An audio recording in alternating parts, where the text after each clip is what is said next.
अस्सलाम वालेकुम। आगे हम पढ़ेंगे चैप्टर नंबर 10 ईमान और अतात का बयान में ईमान बिल गैब। देखो, जब तुमको किसी चीज का इल्म हासिल नहीं होता तो तुम इल्म रखने वालों को तलाश करते हो और उसकी हदायत पर अमल करते हो।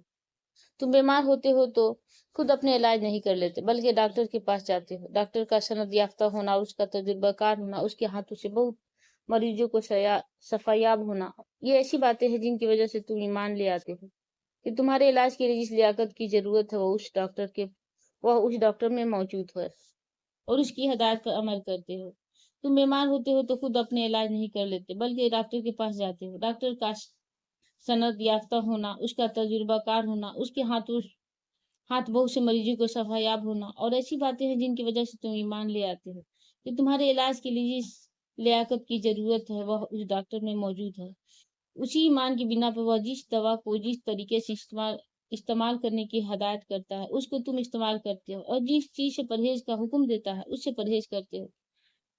इसी तरह कानून के मामला में तुम वकील पर ईमान लाते हो और उसकी अताअत करते हो। तालीम के मसला में उस्ताद पर ईमान लाते हो और जो कुछ वह तुम्हें बताता है उसको मानते चले जाते हो। तुम्हें कहीं जाना हो और रास्ता मालूम ना हो तो किसी वाकिफकार पर ईमान लाते हो और जो रास्ता हो वह तुम्हें बताता है उसी पर चलते हो। बस दुनिया के हर मामला में तुमको वाकफियत और इल्म हासिल करने के लिए किसी जानने वाले आदमी पर ईमान लाना पड़ता है और उसी की अताअत करने पर तुम मजबूर होते हो। उसी का नाम ईमान बिल गैब है।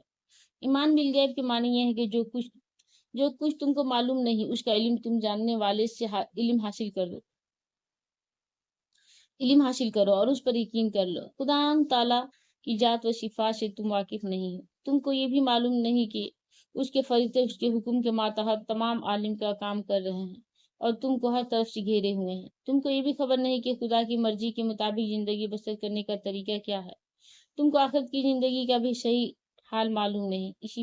इन सब बातों का इल्म तो एक ऐसे इंसान से हासिल होता है जिसको सदाकत, राष्ट्रबाजी, खुदा तरशी, नहायत पाक जिंदगी और नहायत हकीमाना बातों को देखकर तुम तस्लीम कर लेते हो कि वो जो कुछ कहता है सच कहता है। उसकी मर्जी के मुताबिक अमल करने के लिए ईमान बिल गैब जरूरी है, क्योंकि पैगंबर के सिवा किसी और जरिए से तुमको सही इल्म नहीं हो सकता और सही इल्म के बगैर तो इस्लाम के तरीके पर ठीक ठीक चल भी नहीं सकते।